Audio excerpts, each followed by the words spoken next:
اب بغیر کسی تاخیر کے میں مولانا شہزاد صاحب کو دعوت دیتا ہوں کہ آپ تشریف لائیں اور ہمارے بستی والوں کے سامنے آپ صلی اللہ علیہ وسلم کی سیرت طیبہ پر روشنی لائیں۔ الحمد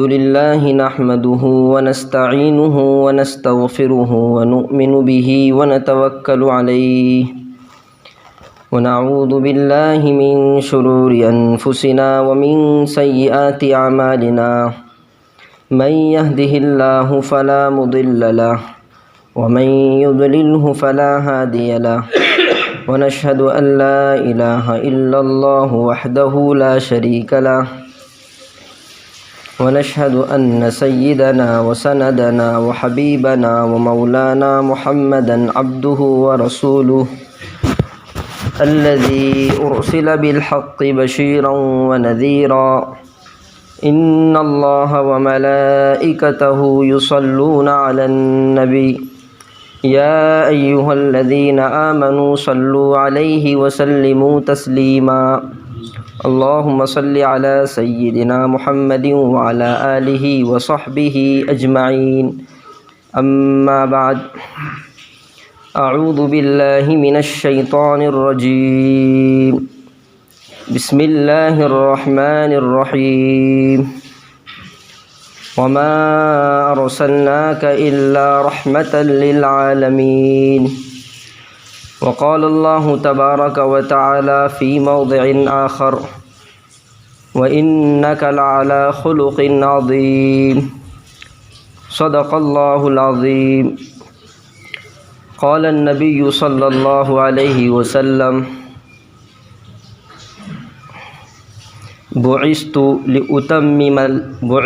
لأتمم مكارم الأخلاق أو كما قال عليه الصلاة والسلام اللهم صل على سيدنا محمد وعلى آل سيدنا محمد وبارك وسلم اللهم صل على سيدنا محمد وعلى آل سيدنا محمد وبارك وسلم اللهم صل على سيدنا محمد وعلى آل سيدنا محمد وبارك وسلم سبحان ربك رب العزة عما يصفون وسلام على المرسلين والحمد لله رب العالمین۔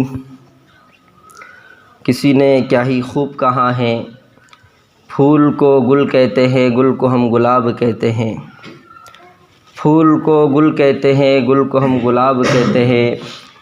اس بزم کی ابتدا سے پہلے ہم آپ کو سلام کہتے ہیں، السلام علیکم ورحمۃ اللہ وبرکاتہ۔ قبل اس کے بعد کا آغاز ہو، سیرت النبی صلی اللہ علیہ وسلم پر کچھ لب کشائی کی جائے۔ ہم سب سے پہلے نذرانہ درود آپ علیہ الصلوۃ والسلام کی خدمت میں کم از کم ایک مرتبہ پیش کر دیں۔ اللہم صلی علی محمد وعلی آل محمد کما صلیت علی ابراہیم وعلی آل ابراہیم انک حمید مجید اللہم بارک علی محمد وعلی آل محمد کما بارکت علی ابراہیم وعلی آل ابراہیم انک حمید مجید۔ کی محمد سے وفا تو نے تو ہم تیرے ہیں، کی محمد سے وفا تو نے تو ہم تیرے ہیں، یہ جہاں کیا چیز ہے لوح و قلم تیرے ہیں۔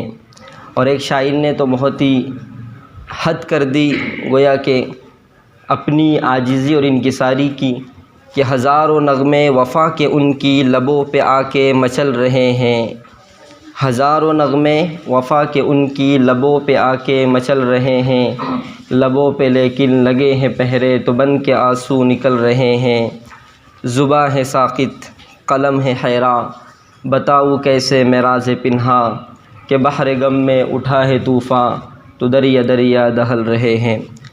سامعین اکرام، معزز علماء اکرام اور حفاظ اعظام، سب سے پہلے یہاں کی مجلس علماء و حفاظ اعظام مبارکبادی کے مستحق ہیں۔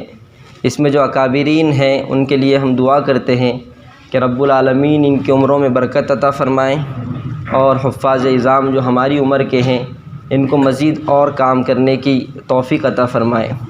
سیرت النبی صلی اللہ علیہ وسلم پر ان مجالس کا انعقاد کرنا اور یہ پروگرام لینا وقت کا اہم تقاضا ہے، اور انہوں نے وقت کے اہم تقاضے کو سمجھتے ہوئے سیرت النبی صلی اللہ علیہ وسلم کے تعلق سے پوری بستی میں ایک ماشاءاللہ نورانی ماحول پیدا کر دیا ہے، اور یہ آپ کے علاقے کے علماء یقیناً دیگر بستیوں اور دیگر علاقوں کے مقابلے میں ان کا یہ قدم اٹھانا ایک قابل فخر اور قابل شرف بات ہے۔ آپ ان کے لیے دعا کریں اور ان کا ہر طرح سے تعاون کرنے کی کوشش کریں، اللہ تعالیٰ ان کی ساری کوششوں کو قبول فرمائے۔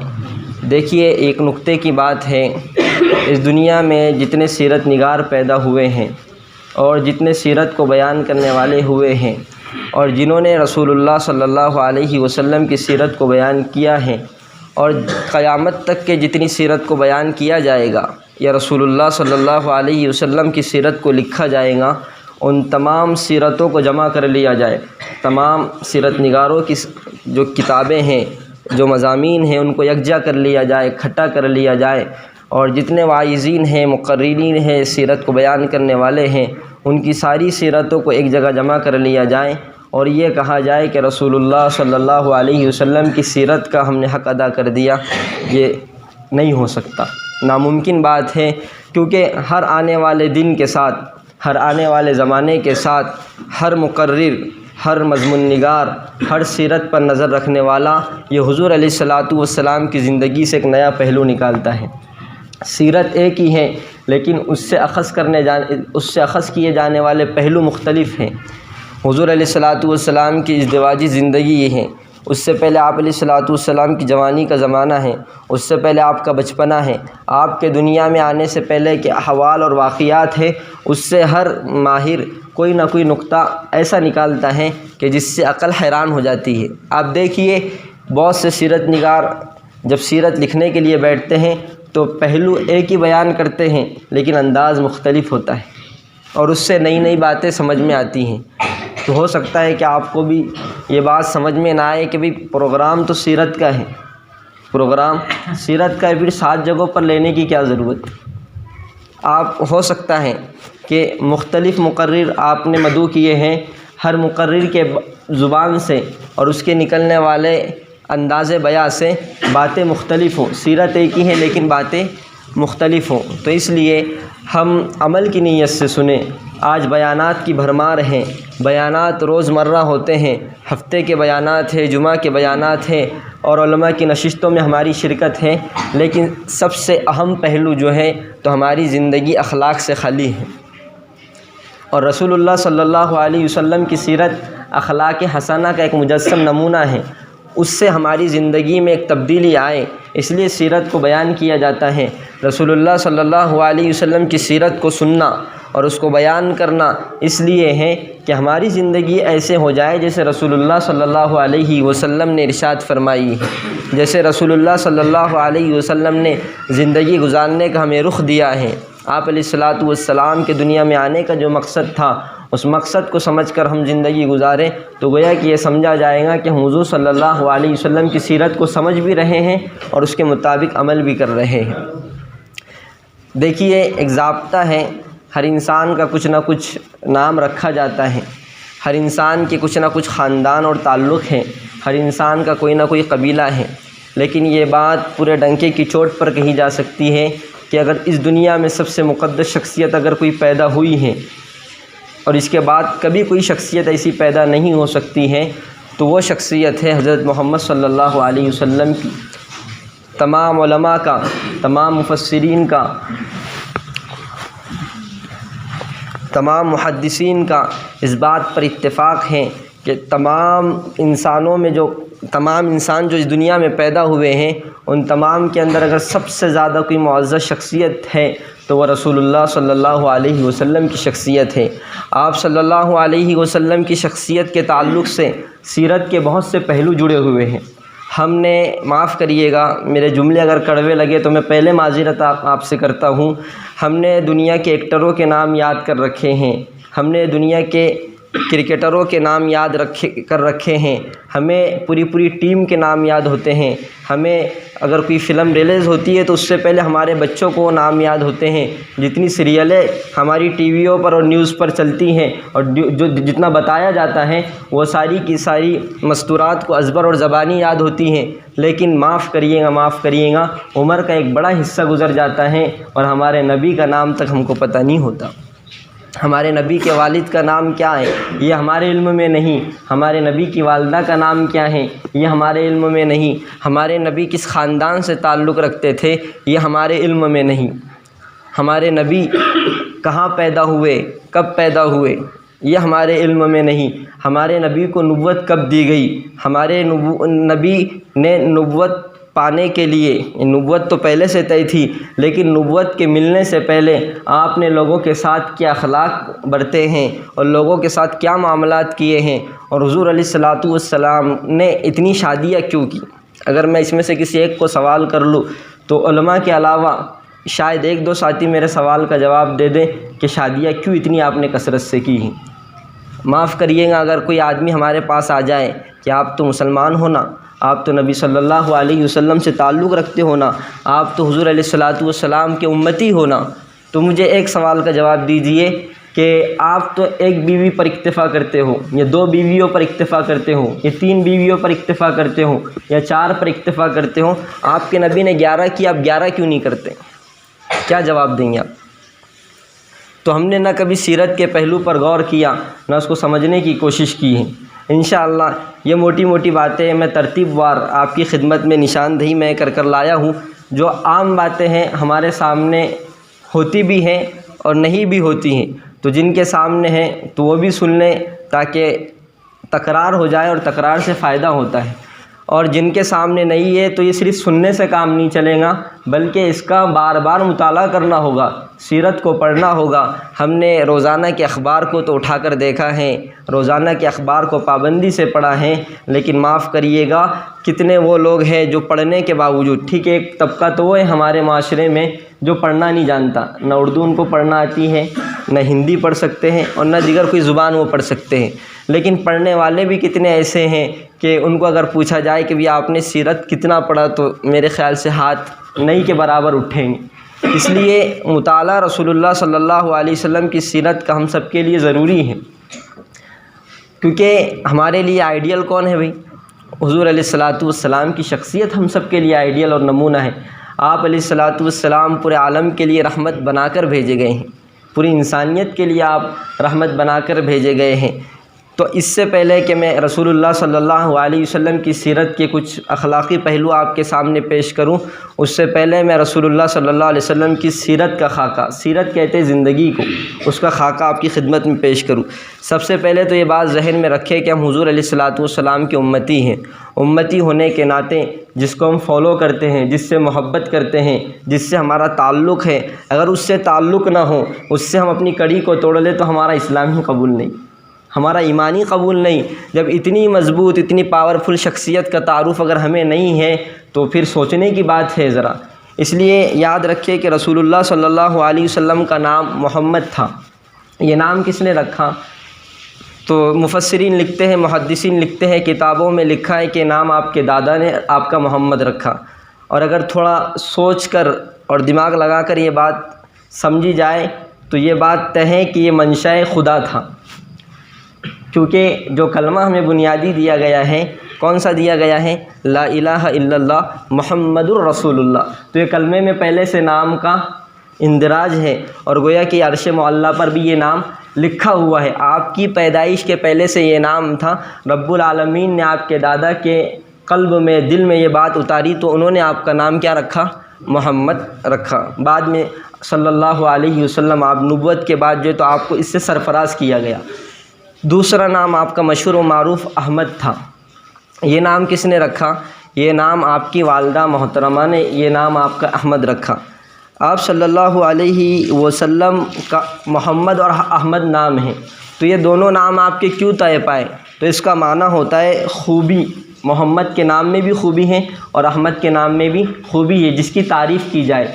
تو دونوں نام آپ کے تعریف کے قبیل سے ہیں، تعریف کے لائق ہے، اس لیے یہ دونوں نام کے معنی ہوتے ہیں کہ بہت زیادہ خوبیوں والا، جس کی تعریف کی جائے۔ اب ایک ہے کہ آپ کہاں پیدا ہوئے اور کب پیدا ہوئے، تو آپ سرزمین مکہ میں پیدا ہوئے، اور کب پیدا ہوئے تو اس کے متعلق علماء نے یہ لکھا ہے کہ 9 ربیع الاول کو آپ کی پیدائش ہوئی ہے، اور سن عیسوی کے حساب سے 12 اپریل 571 میں آپ کی پیدائش اور ولادت ہوئی ہے۔ صبح فجر صادق کا وقت تھا، اس وقت آپ کی پیدائش ہوئی ہے۔ اب مکہ کو کس نے آباد کیا تھا، تو ایک تاریخی پس منظر ہے، مکہ کیسے آباد ہوا، اس کو کس نے آباد کیا، تو اس کے اگر اس پر بات کرنی جائے تو شاید آدھا پونا گھنٹہ اس کے لیے چلا جائے۔ مختصر یہ سمجھ لیجئے کہ اس کی بنیاد حضرت ابراہیم علیہ السلام نے رکھی ہیں، اور پھر جو پورا پس منظر حضرت ہاجرہ اور ان دونوں کے ذریعے سے پھر حضرت اسماعیل کی ولادت ہوئی، اور یہ حج کا پورا پس منظر ہمیں بتلاتا ہے کہ اس کی ولادت کس نے رکھی، اس کی بنیاد کس نے رکھی ہے، حضرت ابراہیم علیہ السلام نے۔ اللہ کے رسول صلی اللہ علیہ وسلم کا تعلق حضرت اسماعیل علیہ السلام کی نسل سے ہے، گویا کہ آپ نسل ابراہیم سے چلے آئے، اور آپ پر جو ہے تو نبوت کا سلسلہ ختم ہوا۔ یہ آپ علیہ السلام کی نسل کے قبیل سے۔ آپ کے قبیلے کا نام کیا تھا، تو سیرت نگار لکھتے ہیں آپ کے قبیلے کا نام قریش تھا۔ قریش کیوں آپ کے قبیلے کا نام تھا، تو آپ کے قبیلے میں 2 بزرگ تھے، ایک فہر بن مالک اور دوسرے نظر بن کنانہ، یہ ان کا لقب تھا، یہ دونوں آپ کے اجداد میں سے مشہور تھے، تو اسی وجہ سے یہ نام قریش کی طرف منسوب کیا گیا ہے۔ اسی طریقے سے آپ کے خاندان کا نام کیا تھا، تو آپ کے ایک تو قبیلہ ہوتا ہے، ایک تو خاندان ہوتا ہے، تو آپ کے خاندان کو بنی ہاشم کے نام سے جانا جاتا تھا۔ تو بنی ہاشم کے نام سے جانا جاتا تھا، تو یہ نسبت اس طرف کیوں کی گئی، تو لکھتے ہیں سیرت نگار کہ رسول اللہ صلی اللہ علیہ وسلم کے پردادا کا نام ہاشم تھا، آپ کے دادا کا نام تو عبد المطلب تھا، اور آپ کے پردادا کا نام ہاشم تھا۔ تو یہ ہاشم یہ کام کیا کرتے تھے کہ اصل میں یہ ہاشم جو بنا یہ حشم سے بنا۔ حشم کہتے ہیں کہ روٹی کے ٹکڑے کر کر اسے گوشت میں بھگا کر چھوڑ دینا، تو یہ حشم یعنی اب ان کا کام یہ تھا کہ یہ روٹی کے ٹکڑے کرتے تھے، اس کو گوشت کے سالن وغیرہ میں بھگو کر لوگوں کے لیے چھوڑ دیا کرتے تھے، اس لیے یہ ہاشم بنا، اور بنو ہاشم یعنی ہاشم کی اولاد۔ اس طریقے سے یہ بنو ہاشم آپ کے خاندان کا نام رکھا گیا، اور یہ بڑی سخی تھے، آپ کے پردادا بڑے سخی تھے، اس لیے لوگوں کے لیے اتنی خیرات اور لوگوں کے لیے اس طرح کا یہ نظام کیا کرتے تھے۔ دادا کا نام میں نے بتایا کہ عبد المطلب تھا، لیکن ان کا اصل نام کیا تھا، شیبہ، ان کا اصل نام شیبہ تھا۔ سیرت نگار کہتے ہیں کہ بھئی ان کا اصل نام شیبہ اس لیے رکھا گیا کہ جب ان کی ولادت ہوئی، جب پیدائش ہوئی، تو ان کے بال سفید تھے، تو گویا کہ ان کو بچپن ہی سے بڑھاپے کا لقب مل گیا، اور ان کو شیبہ نام سے تعبیر کیا گیا۔ اسی طریقے سے حضور علیہ السلام کے والد کا نام عبداللہ تھا، اور آپ کی والدہ کا نام آمینہ تھا۔ یہ آپ کے والد کا نام عبداللہ اور والدہ کا نام آمینہ تھا، اس کو ذہن میں بھی رکھیں۔ اور آپ کے نانا کا نام وہب تھا، اور آپ کی نانی کا نام برہ تھا، اور دادی کا نام فاطمہ تھا۔ دادا کا تو میں نے پہلے بتا ہی دیا۔ اس کے بعد ہے آپ کی رضائی مائیں، تو یعنی رضائی مائیں کہتے ہیں کہ کس سے آپ نے دودھ پیا اور کس نے آپ کو دودھ پلایا، تو آپ کی رضائی مائیں 2 لکھی ہے سیرت نگاروں نے، جو سب سے پہلی اس کا نام سویبہ لکھا ہے، اور دوسری مشہور و معروف حضرت حلیمہ سعدیہ رضی اللہ تعالی عنہا، یہ دونوں نے حضور علیہ السلام کو دودھ پلایا ہے۔ ظاہر سی بات ہے جب آپ کی رضائی ماں ہوئی تو رضائی بھائی بہن بھی ہوں گے، تو لکھتے ہیں سیرت نگار کہ رسول اللہ صلی اللہ علیہ وسلم کی جو پہلی والدہ تھی رضائی ماں سویبہ، تو اس سے 3 بھائی تھے آپ کے، اور حضرت حلیمہ سعدیہ رضی اللہ تعالیٰ عنہ سے 1 بھائی اور 2 بہنیں، اس طرح کل آپ کے 6 رضائی بھائی بہن ہوئے۔ اسی طریقے سے آپ صلی اللہ علیہ وسلم کے چچا کتنے تھے، تو حضور علیہ السلام کے چچا کل 9 تھے، جس میں سے 2 نے اسلام قبول کیا، ایک حضرت عباس رضی اللہ تعالیٰ عنہ اور دوسرے حضرت حمزہ رضی اللہ تعالیٰ عنہ، یہ 2 شخص نے اسلام قبول کیا۔ اور ایک آپ کے چچا تھے جو آپ سے بہت محبت کیا کرتے تھے، وہ تھے ابو طالب۔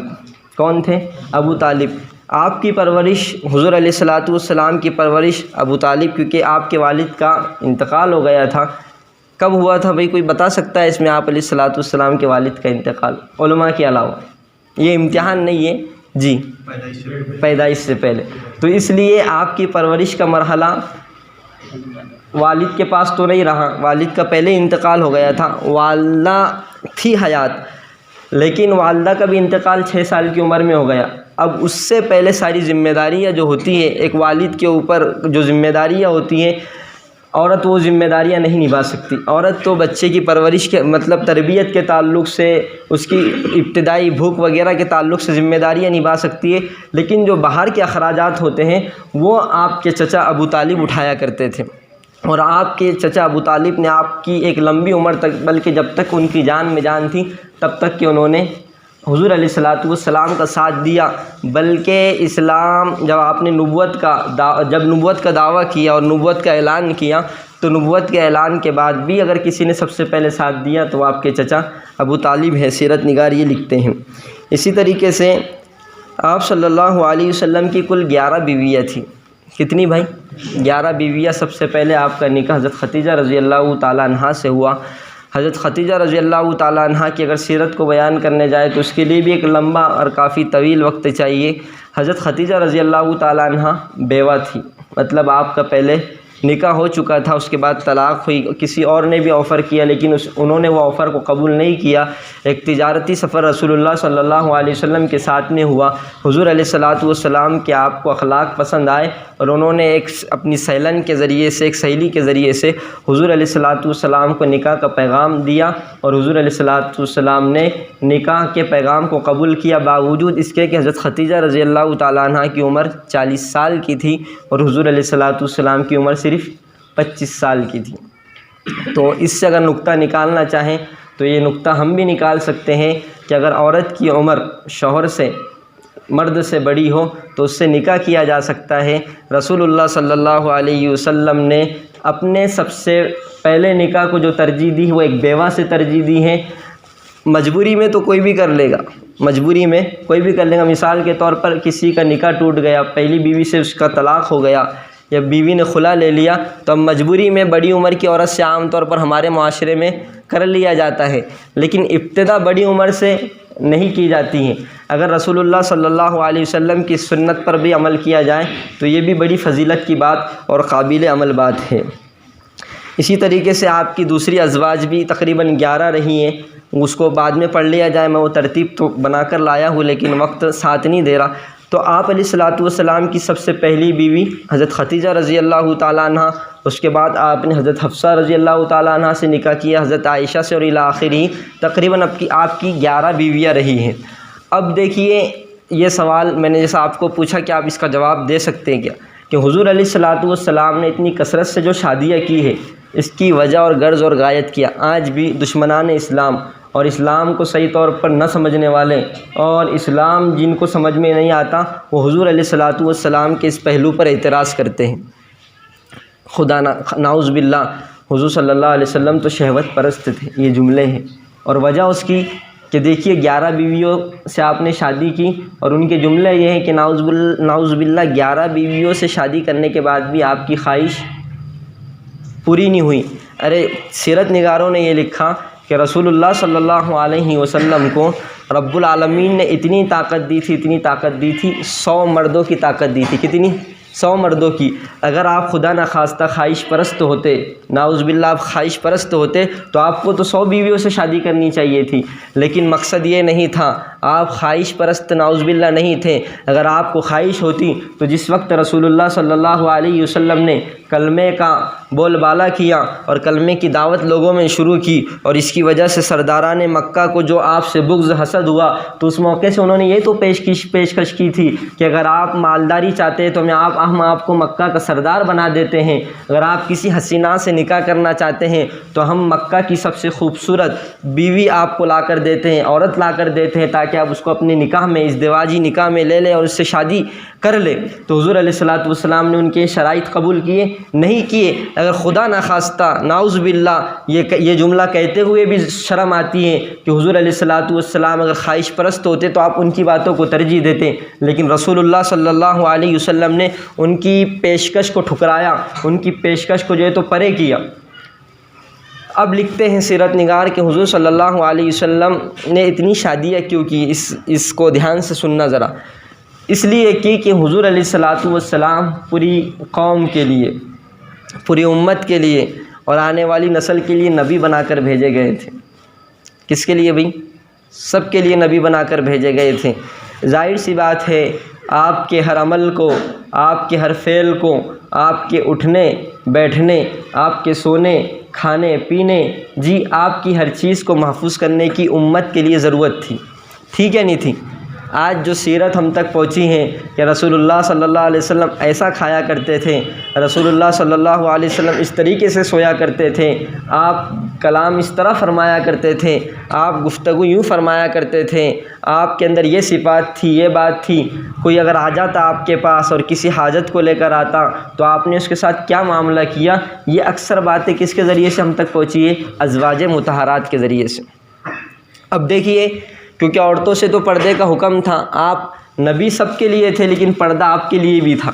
یہ جملے پر ذرا دھیان دینا، آپ نبی سب کے لیے تھے لیکن آپ کو پردہ سب سے کرنا تھا۔ جیسے ہمارے لیے محرم نامحرم کا مسئلہ تھا تو رسول اللہ صلی اللہ علیہ وسلم کے لیے بھی محرم اور نامحرم کا مسئلہ تھا۔ حضور صلی اللہ علیہ وسلم کے اس پہلو سے ان لوگوں کو خوب سمجھ لینا چاہیے پردے کے اہتمام کو، کہ جو اپنے آپ کو اللہ کا بہت بڑا ولی سمجھتے ہیں اور اپنے آپ کو بہت بڑا بزرگ سمجھتے ہیں اور اپنے آپ کو بہت بڑا عامل سمجھتے ہیں اور ہر ایک کے سر پر ہاتھ پھیر دیتے ہیں۔ ان کو بہت اس پر توجہ دینی چاہیے اور بہت غور کرنا چاہیے کہ رسول اللہ صلی اللہ علیہ وسلم کی زندگی اٹھا کر دیکھیے کہ کبھی اگر کوئی پریشانی میں ہو یا مصائب میں ہو اور آلام میں ہو تو میری کوتاہ نظر سے اور میری چھوٹی نظر سے کبھی نہیں گزرا کہ رسول اللہ صلی اللہ علیہ وسلم نے براہ راست کسی عورت کے سامنے جو ہے تو اس کے سر پر سے ہاتھ پھیرا ہو یا آپ علیہ الصلاۃ والسلام نے اس کو کچھ نامحرم عورت کا۔ دیکھیے، اگر آپ کو مل جائے تو مجھے دیجیے۔ تو پردے کا اہتمام حضور علیہ الصلاۃ والسلام کی زندگی سے ہمیں سیکھنے ملتا ہے۔ ایک بات تو یہ، دوسری بات یہ کثرت ازدواج کا یہ، کیونکہ عورتوں کے مسائل بڑے نازک اور باریک ہوتے ہیں۔ اب چونکہ حضرت خدیجہ رضی اللہ تعالیٰ عنہ جس عمر میں پہنچ چکی تھی تو وہ عمر کے مسائل کچھ اور ہوتے ہیں اور دیگر جوانی کے مسائل کچھ اور ہوتے ہیں، بچپنے کے مسائل کچھ اور ہوتے ہیں، ادھیڑ عمر کے مسائل کچھ اور ہوتے ہیں، بڑھاپے کے مسائل کچھ اور ہوتے ہیں۔ عورتوں کو یہ سارے مسائل دینے تھے، اس لیے رسول اللہ صلی اللہ علیہ وسلم کی سیرت کو اٹھا کر دیکھیے، حضرت عائشہ سے نکاح کب ہوا؟ آپ شادی کے قابل بھی نہیں تھی، اس وقت آپ کا نکاح ہوا۔ حضرت ختیجہ کا تو بڑھاپے کے قریب ہوا، اس کے بعد بھی کئی عورتیں ایسی آئی آپ کے نکاح میں جو بالکل بیوہ تھی۔ حضرت عائشہ رضی اللہ تعالیٰ عنہ کے علاوہ آپ کی ساری بیویاں جو ہے تو بیوہ تھی، صرف حضرت عائشہ رضی اللہ تعالیٰ عنہ باکرہ اور کنواری تھی۔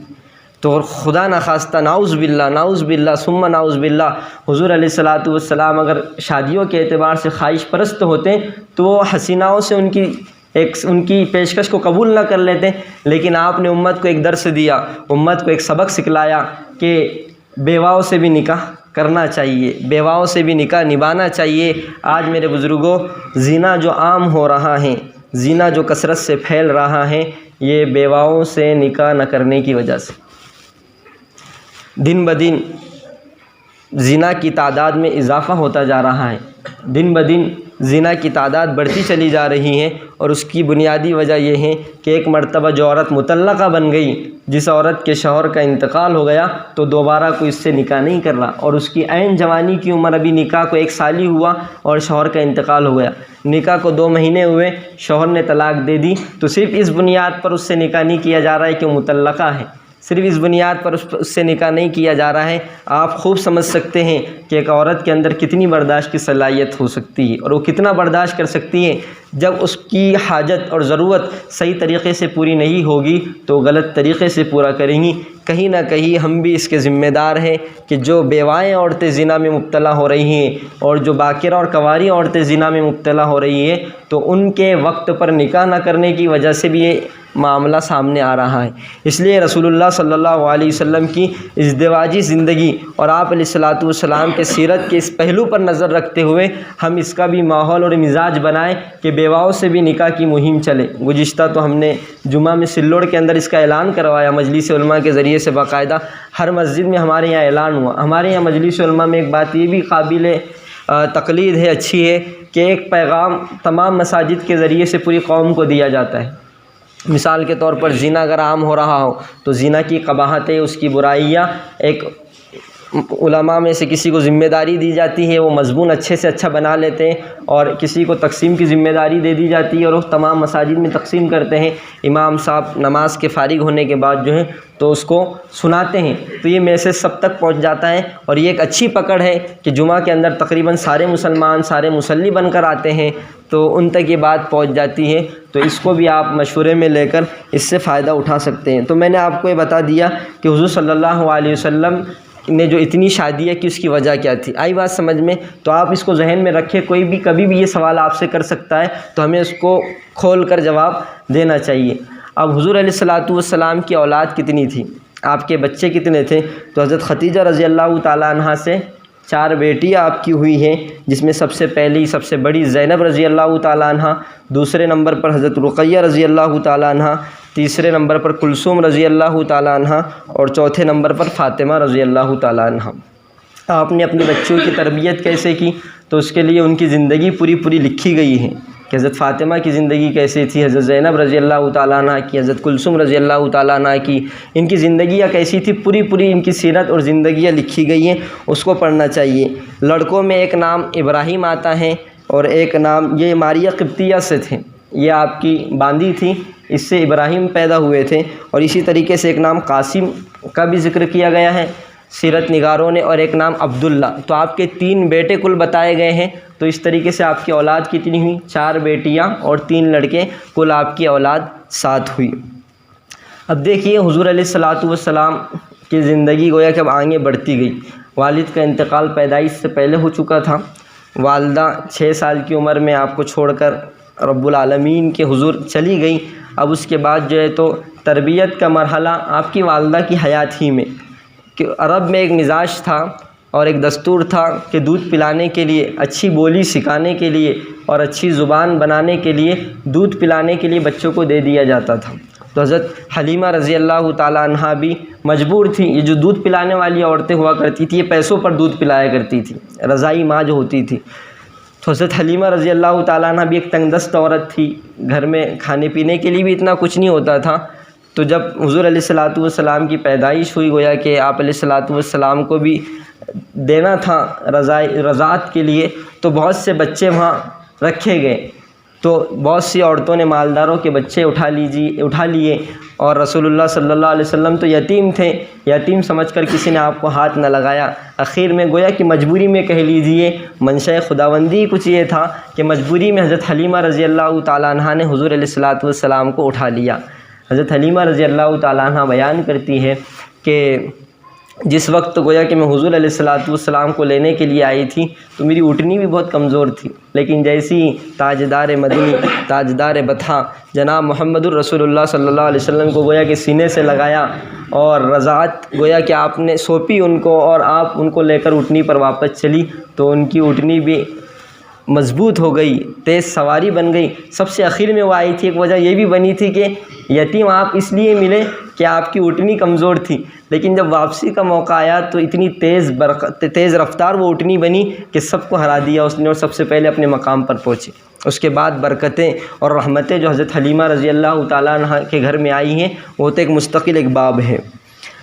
جب حضور علیہ الصلوۃ والسلام حضرت حلیمہ رضی اللہ تعالیٰ عنہ کے پاس تھے تو ایک عجیب و غریب واقعہ پیش آیا۔ سیرت نگار لکھتے ہیں کہ کل 4 سال حضرت حلیمہ رضی اللہ تعالیٰ عنہ کے پاس حضور علیہ الصلوۃ والسلام رہے، تو ایک عجیب واقعہ حضرت حلیمہ نے دیکھا یا ان کو سنایا گیا کہ حضور علیہ الصلوۃ والسلام کے سینے کو چاک کیا گیا، حضور علیہ الصلوۃ والسلام کے سینے کو، دل کو یعنی دھویا گیا، سینہ چاک کر کے آپ کے دل کو صاف کیا گیا۔ تو یہ کس نے کیا؟ حضرت جبرائیل علیہ الصلوۃ والسلام آئے تھے، انہوں نے یہ عمل کیا تو لوگوں نے دیکھ لیا، اور یہ واقعہ حضرت حلیمہ رضی اللہ تعالیٰ عنہ کو بتا دیا۔ جب یہ بات کی اطلاع حضرت حلیمہ کو ہوئی تو ان کو تشویش ہوئی، وہ ڈرنے لگی، تو انہوں نے پھر یہ 4 سال مکمل ہونے پر حضرت رسول اللہ صلی اللہ علیہ وسلم کو ان کی والدہ کے پاس لوٹا دیا اور ان کو واپس کر دیا اور ان کو ان کے پاس پہنچا دیا۔ 6 سال کی عمر ہوئی تو والدہ کا انتقال ہو گیا۔ حضور علیہ الصلوۃ والسلام ابو طالب کی پرورش میں آئے، انہوں نے خوب آپ کی پرورش کی، اور دیکھیے حضور علیہ الصلوۃ والسلام پھر بڑھتے گئے رفتہ رفتہ یہ نوبت پہنچی کہ حضور علیہ الصلوۃ والسلام اپنے اخلاق فاضلہ کی وجہ سے ایک مشہور اور معروف ہو گئے، سب آپ کو امین اور صادق کہنے لگے۔ تو ایک عجیب واقعہ پیش آیا کہ ایک مرتبہ مکۃ المکرمہ میں زوردار بارش آئی، زوردار سیلاب آیا، جس کی وجہ سے خانہ کعبہ کی دیواریں پھٹ گئی۔ اس وقت حضرت رسول اللہ صلی اللہ علیہ وسلم کی عمر 35 سال کی تھی۔ اب جب خانہ کعبہ کی دیواریں پھٹ گئی تو لوگوں میں چرچا ہوا کہ بھئی اب کیا کیا جائے، اس کو نئی تعمیر کی جائے یا نہیں کی جائے۔ تو بعض کا کہنا یہ تھا کہ بھئی یہ اللہ کا گھر ہے، اس کو ہاتھ نہیں لگانا چاہیے، اگر اس کو اللہ کے گھر کو توڑ دیا جائے گا تو ہم پر عذاب آنے کا ڈر اور خوف ہے۔ کیا ہے، اس کو درست کرنا تھا، لیکن کچھ لوگ یہ ڈر رہے تھے کہ اللہ کا گھر ہے، اس کو ہاتھ نہیں لگانا چاہیے، اگر اس کو ہم نے توڑ پھوڑ کی تو اللہ کا عذاب ہم پر آ جائے گا۔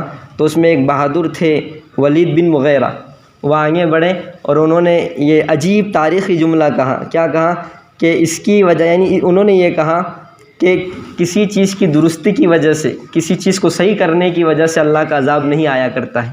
چنانچہ مشورہ ہوا اور پھر اس کی نئی تعمیر کی گئی۔ اب تعمیر تو ہو گئی، لیکن پھر اختلاف ہوا تعمیر کے بعد کس کے بارے میں؟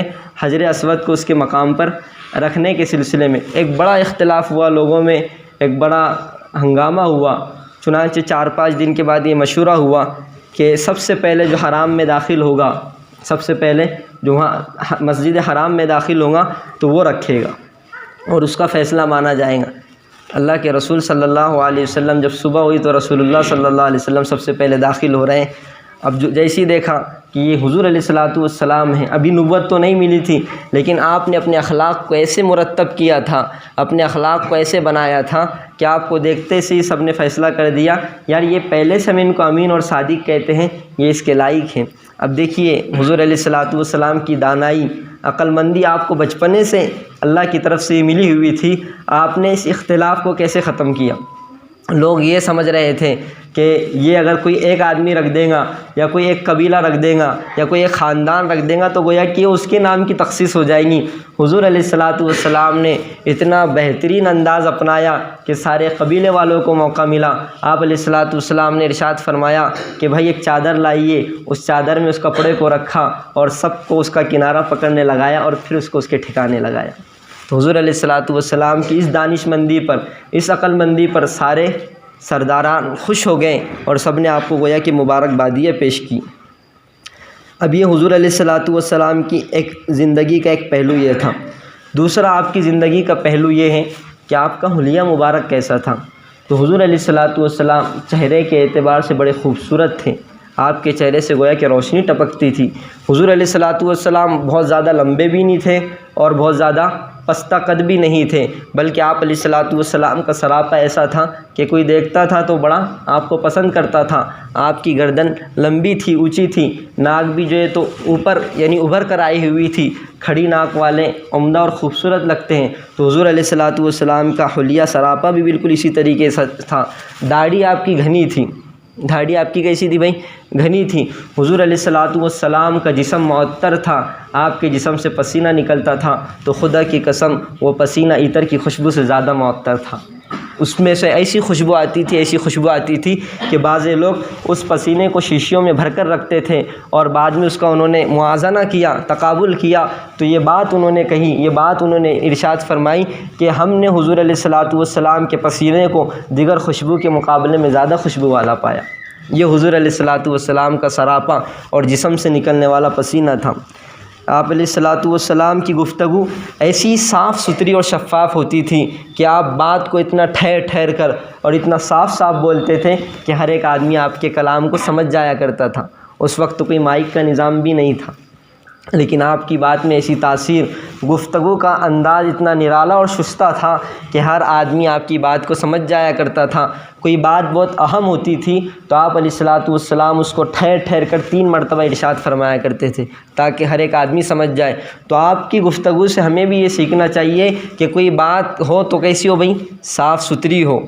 اور آپ علیہ الصلوۃ والسلام نے کی زبان سے کبھی غیبت نہیں سنی گئی، آپ علیہ الصلوۃ والسلام کی زبان سے کبھی چغلی نہیں سنی گئی، آپ علیہ الصلوۃ والسلام کی زبان سے کبھی گالی نہیں سنی گئی۔ تو ہم آپ کے امتی ہیں، ہمیں بھی چاہیے کہ حضور علیہ الصلوۃ والسلام کی اس سیرت پر اور آپ علیہ الصلاۃ والسلام کی اوصاف حمیدہ پر ہمیں بھی عمل کرنے کی ضرورت ہے۔ اسی طریقے سے حضور علیہ الصلاۃ والسلام جب کھانے کے لیے بیٹھتے تھے، کھانا آپ کے سامنے آتا تھا تو پسند ہوتا تھا تو آپ خوب سیر ہو کر کھاتے تھے، اور پسند نہیں ہوتا تھا تو بغیر عیب لگائے اٹھ جایا کرتے تھے۔ آج ہمارا معاملہ بڑا عجیب و غریب ہے، پسند آتا ہے تو واہ واہ کرتے ہیں، ماشاء اللہ کہتے ہیں، اور پسند نہ آئے تو پھر رکابیہ پلٹ جاتی ہے، بیوی کے منہ پہ تماچے مار دیے جاتے ہیں نمک کے کم ہونے پر۔ اور بعضی کارگزاریاں تو ایسی آئی ہیں، صرف نمک کا کم ہونا اور سالن کا تیز ہو جانا، اس کی بنیاد پر گھر میں ایسا جھگڑا ہوا کہ میاں بیوی کے درمیان دوریاں ہو گئی۔ اور حضور علیہ السلام کا مزاج یہ تھا، اس لیے کہا کہ سنت پر عمل ہوگا تو زندگی سنورے گی، اور سنت پر عمل نہیں ہوگا تو زندگیوں میں دراڑ پڑ جائیں گی، زندگیوں میں دوری آ جائیں گی۔ تو حضور علیہ الصلاۃ والسلام کے اس کھانے کے آداب اور آپ علیہ الصلاۃ والسلام کے طریقے سے بھی ہم اپنے کھانوں کو مرتب کریں اور اپنی زندگی میں اس کو لانے کی کوشش کریں۔ اسی طریقے سے حضور علیہ الصلاۃ والسلام کا بچھونا کیسا تھا؟ تو آپ علیہ الصلاۃ والسلام کا گدا چمڑے کا تھا اور اس میں کھجور کے پتے بھرے ہوئے تھے۔ کیا بچھونا تھا آپ کا؟ چمڑے کا تھا اور اس میں کھجور کے پتے بھرے ہوئے تھے۔ یہ حضور علیہ الصلاۃ والسلام کا بچھونا تھا۔ آج تو روئی ہمارے گدوں میں ہوتی ہیں۔ حضور علیہ الصلاۃ والسلام دنیا کے سب سے بڑے سردار، آپ علیہ الصلاۃ والسلام کو پیدا نہ کرنا ہوتا تو کائنات کو وجود ہی نہ دیا جاتا، اور وہ آدمی سو رہا ہے چمڑے کے ایسے گدے پر جس میں کھجور کے پتے ہیں۔ میرے بزرگوں، اللہ نے ہمیں اتنی نعمتیں نوازی، اتنی نعمتوں سے نوازا ہے کہ اگر ہم اس زمانے میں پیدا ہوتے تو یہ تو ہمارے لیے قابل مبارک بات تھی کہ ہمیں رسول اللہ صلی اللہ علیہ وسلم کا دیدار ہو جاتا، لیکن ہم شاید برداشت نہ کر پاتے۔ اگر تھوڑی کمی اور کوتاہی ہو جاتی ہے، تھوڑا 19-20 ہو جاتا ہے تو ہم شکایتیں شروع کر دیتے ہیں۔ شادیوں میں اگر کسی نے ہمیں بلایا، ولیمے میں کسی نے دعوت دی، کسی دوست کے یہاں گئے، اگر کچھ کھانے پینے میں 19-20 ہو گیا، کچھ نظام میں 19-20 ہو گیا، سونے کے لیے جگہ نہیں ملی، تو ہمارے چرچے زندگی بھر ختم نہیں ہوتے۔ اس کے یہاں شادی میں تو گئے تھے لیکن نہ سونے کی جگہ کا ٹھکانہ تھا، نہ کھانا صحیح سے کھلایا، کھانا ایسا تھا کہ جیسے نتھل پانی اس میں سے بہہ رہا تھا۔ اور یہ رسول اللہ صلی اللہ علیہ وسلم کی شخصیت ہے کہ کھانا پسند آ رہا تو کھا لے رہے ہیں، سونا جیسا میسر۔ ایک روایت میں تو حضرت عائشہ یہ فرماتی ہے کہ ہماری چادر ایسی تھی کہ اگر ہم سر کو ڈھانکتے تھے تو پیر ہمارے کھل جاتے تھے، پیر کو ڈھانکتے تھے تو سر کھل جاتا تھا۔ یہ حضور علیہ الصلاۃ والسلام کا بچھونا اور آپ کا بستر تھا۔ سواری آپ جو ہے تو اونٹ کی اور گھوڑے کی کرتے تھے، آپ کو یہ سواریاں بہت پسند تھیں۔ اس کے علاوہ سیرت نگار لکھتے ہیں کہ آپ نے کھچر اور گدھے کی بھی سواری کی ہے، تو گدھے کی سواری کرنا کوئی معیوب نہیں ہے۔ آج کے زمانے میں یعنی گدھا سائیکل لے لیجیے، گویا کوئی سائیکل کو اگر گدھے کی نیت سے چلائے اور 4 ویلر کو جو ہے تو اونٹ کی نیت سے چلائے، اور اس سے چھوٹی جو ہے تو گھوڑے کی نیت سے چلائے، تو اس پہ سنت کا ثواب گویا کہ مرتب ہوگا، کیونکہ ہمارے زمانے میں، ہمارے رواج میں یہ چیزیں اب مفقود ہو گئی ہے، اونٹ گدھے وغیرہ ہمیں میسر نہیں ہیں۔ تو اگر آدمی اس نیت سے کہ حضور علیہ الصلاۃ والسلام بھی سواری کرتے تھے اس لیے میں سوار ہوتا ہوں، تو اس پر بھی انشاءاللہ اس کو سنت کا ثواب ملے گا۔ اب آپ علیہ الصلاۃ والسلام کی کچھ گھریلو زندگی بھی ہے، گھر کا ایک نظام ہوتا ہے، ڈسپلن ہوتا ہے۔ چنانچہ رسول اللہ صلی اللہ علیہ وسلم کی گھریلو ذمہ داریاں یہ کس کے ذمے تھی بھائی؟ یہ حضرت بلال رضی اللہ تعالیٰ عنہ کے ذمے تھی۔ آپ کے جو گھر کے اندر کوئی ساز و سامان لانا ہے، کسی کا اپنے قرضہ لیا ہو دینا ہو، یہ ساری چیزیں حضور علیہ الصلاۃ والسلام نے حضرت بلال رضی اللہ تعالیٰ عنہ کو سونپی تھی۔ آپ کی خاص ضروریات یعنی خود جو ضرورتیں حضور صلی اللہ علیہ وسلم سے متعلق تھی، یہ ضرورتیں آپ نے دے رکھی تھی حضرت انس رضی اللہ تعالیٰ عنہ کو۔ اسی طریقے سے آپ علیہ الصلاۃ والسلام نے ایک ذمہ داری کہ اپنے جوتیوں اور مسواک کی حفاظت حضرت عبداللہ بن مسعود رضی اللہ تعالیٰ عنہ کو دے رکھی تھی۔ آپ کی مسواک اور جوتیوں کی حفاظت یہ کیا کرتے تھے۔ اسی طریقے سے اسلح بن شریک یا آپ کی سواریوں کی حفاظت کیا کرتے تھے، اسلح بن شریک آپ کی سواریوں کی حفاظت کیا کرتے تھے، اور ضروری حاجتوں مثلا غسل اور وضو وغیرہ کا پانی فراہم کرنا اور اس کی ضروریات کو فراہم کرنا یہ حضرت ابو موسیٰ اشعری رضی اللہ تعالیٰ عنہ کے ذمے تھا۔ تو آپ کے خدام تھے۔ اس پر ایک نقطہ اگر بیان کروں تو برا نہ لگائے آپ دیکھتے ہیں کہ اگر کسی عالم کی کوئی خدمت ہوتی ہے، اس کے پیچھے 2 سے 3 لوگ، 5 سے 10 لوگ رہتے ہیں، تو ہم یہ اشکال کرتے ہیں، کیا اشکال کرتے ہیں یہ خود بیان کرتے ہیں کہ مجاہدہ کرنا چاہیے، محنت کرنا چاہیے، اور پیر میں خود جوتی بھی نہیں پہنتے۔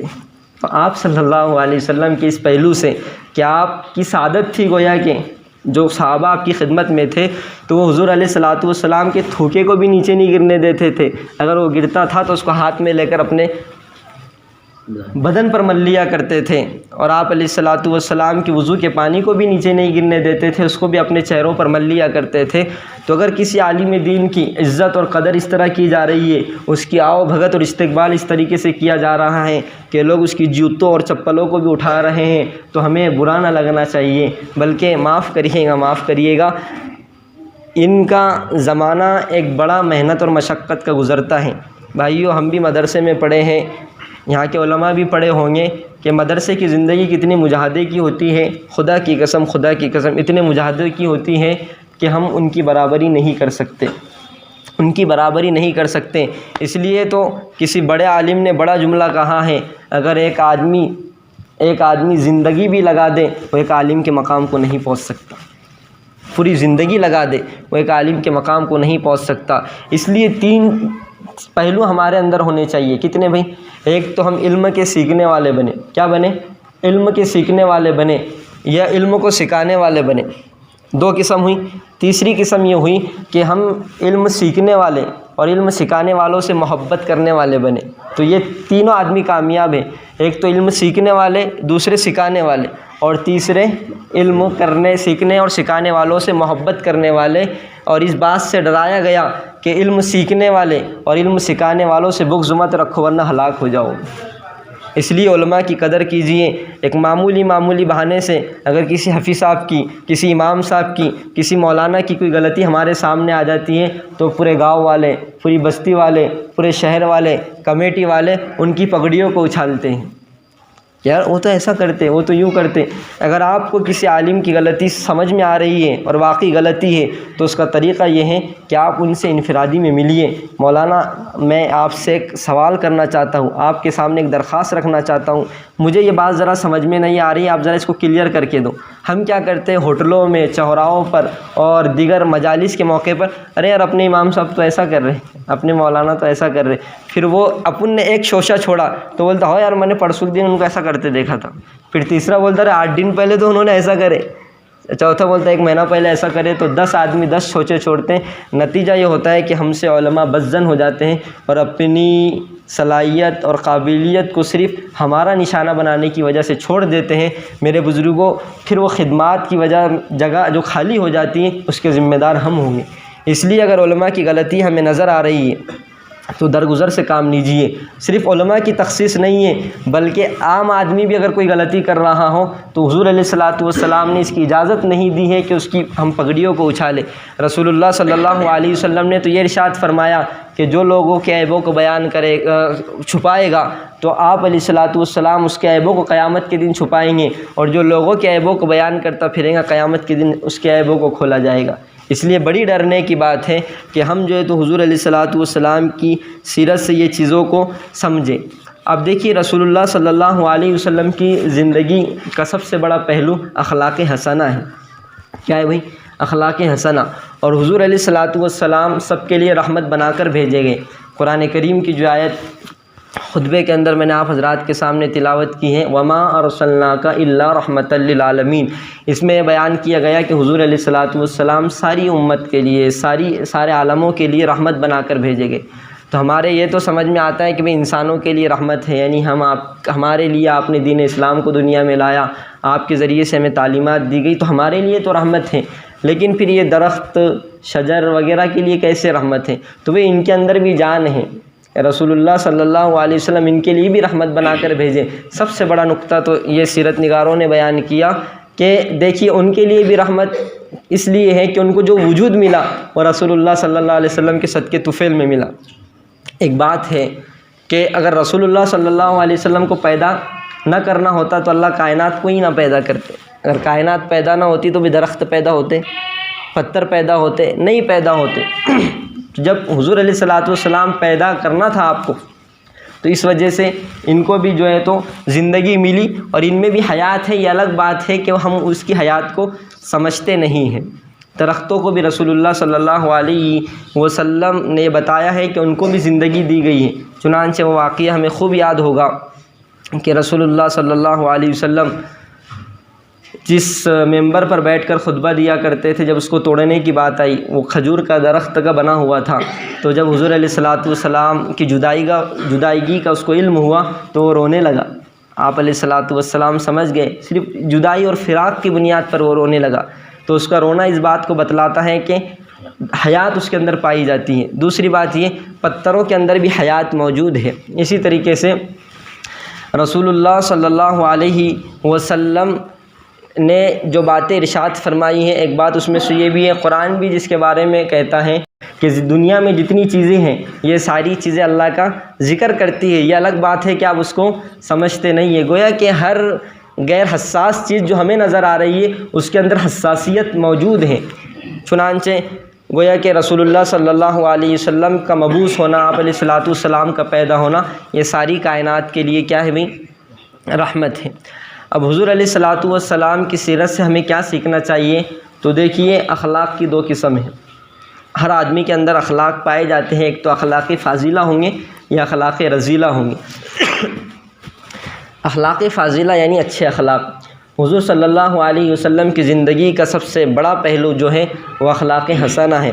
آپ علیہ الصلاۃ والسلام کو تاریخ نگاروں نے دنیا کا سب سے بڑا مقدس شخص قرار دیا ہے، یعنی آدمیوں میں اگر سب سے فضیلت والا کوئی شخص ہو سکتا ہے تو وہ رسول اللہ صلی اللہ علیہ وسلم کی ذات گرامی ہے، اور طبقات میں اگر سب سے بہتر طبقہ کوئی ہے تو وہ حضرات صحابہ رضوان اللہ تعالی علیہم اجمعین کا طبقہ ہے۔ یہ دونوں طبقے یعنی حضور علیہ الصلاۃ والسلام کی شخصیت ساری شخصیتوں میں سب سے بہتر، اور حضرات صحابہ کا طبقہ سارے طبقات میں سب سے بہتر۔ اور جیسے رسول اللہ صلی اللہ علیہ وسلم کی زندگی ہمارے لیے اسوہ اور نمونہ ہے، بالکل اسی طریقے سے حضرات صحابہ کی زندگی ہمارے لیے ستارے کے مانند ہے۔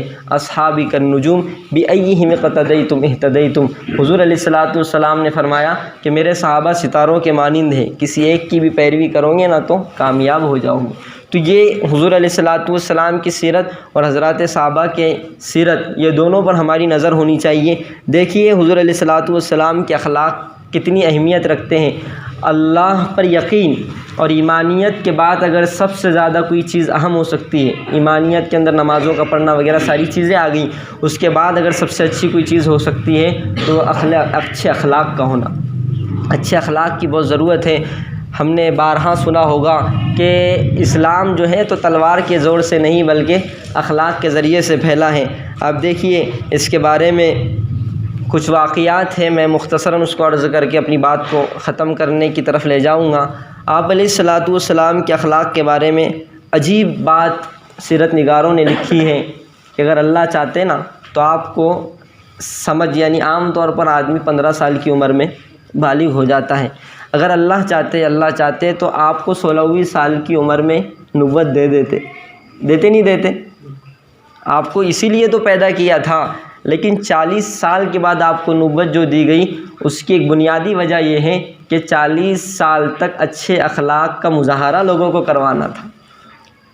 دیکھا نا ہم نے پیچھے جو واقعہ گزرا، 35 سال کی عمر میں جب آپ علیہ الصلاۃ والسلام کو دیکھا گیا حجر اسود رکھنے کے لیے، تو سب نے کیا کہا؟ آپ کو امین اور صادق کے لقب سے پکارا۔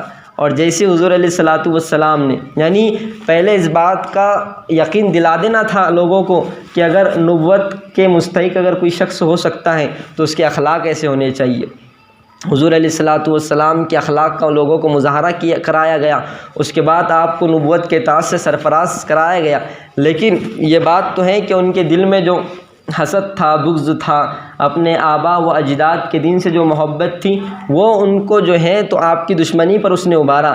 لیکن اس کے باوجود بھی وہ اپنی تنہائیوں میں حضور علیہ الصلاۃ والسلام کے صادق اور امین ہونے کو نہیں بھولتے تھے، وہ آپ کو امین اور صادق ہی کہتے تھے۔ تو اس سے بات پتہ چلتی ہے کہ حضور علیہ الصلاۃ والسلام نے اخلاق اپنے ایسے بنائے تھے کہ دشمن بھی آپ کے اخلاق کے خلاف نہیں بولا کرتا تھا۔ تو میرے بھائیوں، ہم بھی نبی علیہ الصلاۃ والسلام کی امتی ہیں، ہمیں بھی چاہیے کہ ہمارے اخلاق بھی ایسے ہو کہ لوگ ہمیں دیکھیں تو کہیں مسلمان ایسا ہوتا ہے۔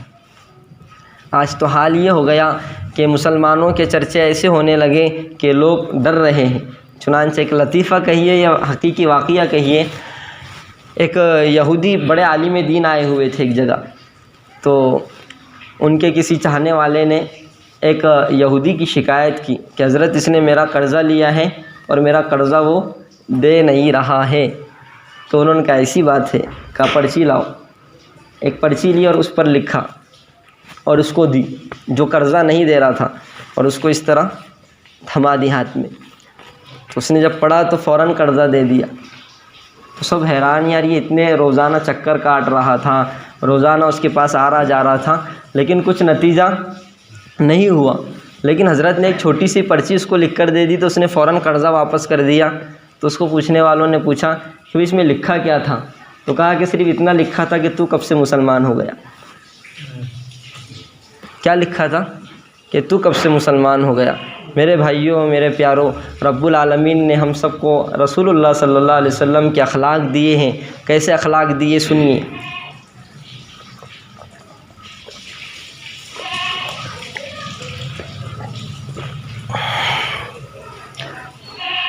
طبرانی، حاکم، ابن حبان اور بیہقی، یہ بڑے مفسرین اور محدثین گزرے ہیں، انہوں نے ایک روایت بیان کی اور ایک یہودی بڑے عالم دین کے حوالے سے بیان کی ہے۔ وہ اپنا خود کا واقعہ بیان کرتے ہیں کہ میں نے کتابوں میں رسول اللہ صلی اللہ علیہ وسلم کی ساری چیزیں پڑھ لی تھی کہ نبی آخر الزماں کیسے ہوں گے، نبی جو آخر میں آنے والے ہیں وہ کیسے ہوں گے، لیکن دو چیزوں کے بارے میں مجھے تھوڑی تشویش تھی، دو چیزیں مجھے معلوم نہیں تھی۔ اس میں سے ایک یہ کہ اس نبی کا حلم غالب ہوگا، کیا ہوگا بھائی؟ غصے پر حلم غالب ہوگا، اور دوسرا یہ انہوں نے بات لکھی کہ ان کو غصہ نہیں آئے گا۔ ایک تو غصے پر حلم غالب ہوگا اور غصے کی بات پر ان کو غصہ نہیں آئے گا۔ چنانچہ یہ موقع تلاشی کر رہے تھے حضور علیہ الصلوۃ والسلام کو جانچنے کا کہ کیسے میں ان کو جانچوں۔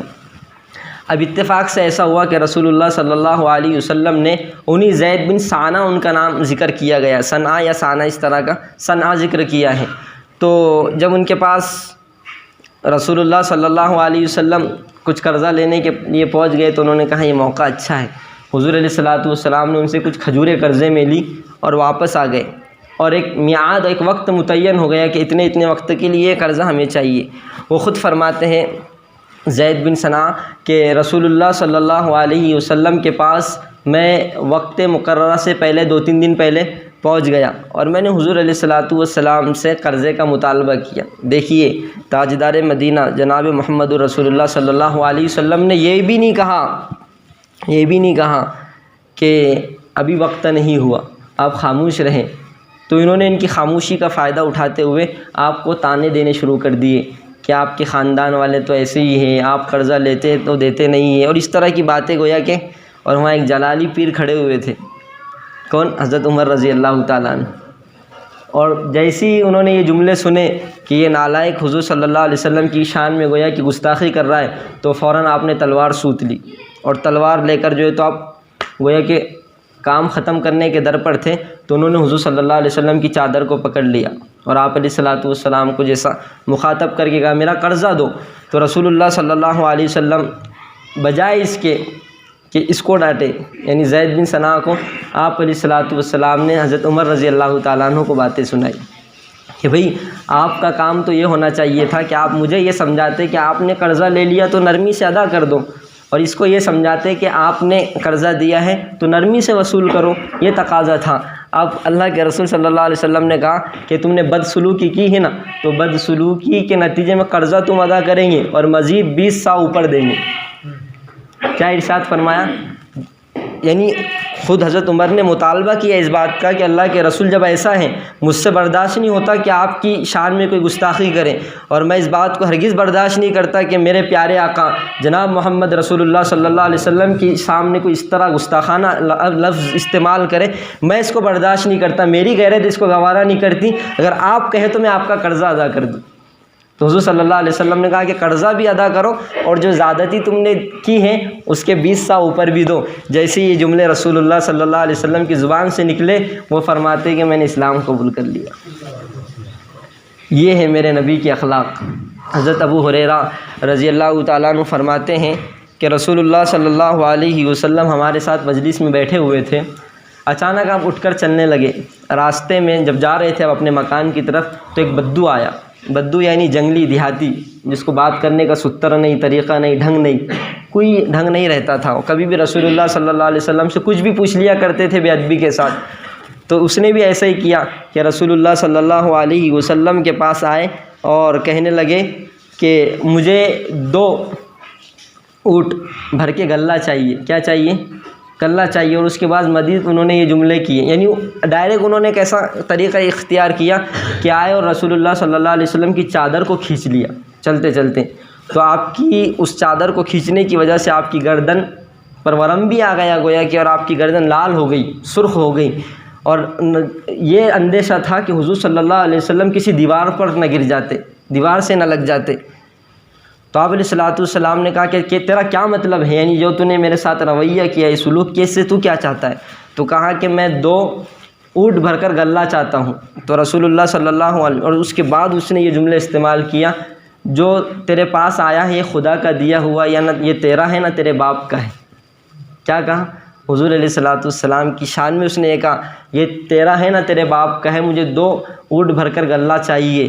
تو حضور صلی اللہ علیہ وسلم نے کتنا پیارا جواب دیا۔ میرے بزرگوں، یہ جواب سینے پر لکھنے اور ہمیشہ اپنے ساتھ لکھ کر رکھنے کا ہے کہ تو نے سچ کہا کہ مال میرے پاس جو آیا ہے خدا تعالیٰ کا ہے، نہ میرا ہے نہ میرے باپ کا ہے۔ پھر حضرت آپ صلی اللہ علیہ وسلم نے حکم دیا کہ اس کو 1 اونٹ بھر کر کھجور دے دو اور 1 اونٹ بھر کر جو اس کو دے دو۔ جیسے ہی اس نے رسول اللہ صلی اللہ علیہ وسلم کے اس اخلاق کو دیکھا، وہ تو آپ کا دیوانہ اور آپ کا شیدائی ہو گیا۔ تو یہ میرے آقا جناب محمد الرسول اللہ صلی اللہ علیہ وسلم کے اخلاق تھے۔ حضور علیہ الصلوۃ والسلام کے اخلاق سے ہمیں یہ ساری باتیں سیکھنی چاہیے۔ اگر آپ کے اخلاق کا اور آپ کے معاف کرنے کا سب سے بڑا اگر مظاہرہ کہیں ہوا ہے تو فتح مکہ کے موقع سے ہوا ہے۔ فتح مکہ یہ ایک ایسی داستان ہے، یہ ایک ایسی تفصیل ہے کہ اس کے لیے گھنٹوں کم ہے۔ فتح مکہ کا واقعہ عجیب و غریب واقعہ ہے۔ مختصر اس کو سنیے اور سمجھیے کہ رسول اللہ صلی اللہ علیہ وسلم کے پاس گویا وہ موقع آیا تھا کہ جتنی تکلیفیں آپ کو نبوت تک دی گئی، جتنی تکلیفیں آپ کو ستایا گیا، جتنی پریشانیاں کا آپ کو سامنا کرنا پڑا، وہ ساری پریشانیوں اور ساری تکلیفوں کا جو ہے تو آپ بدلہ لے سکتے تھے، اتنا پاور آپ کو مل گیا تھا۔ اور نعرے لگانے والے لگا بھی رہے تھے کہ آج تو بدلے کا دن ہے، آج تو ساری تکلیفوں کو گویا کہ وصول کیا جائے گا اور سب سے بدلہ لیا جائے گا۔ الیوم یوم الملحمہ کہا جاتا تھا۔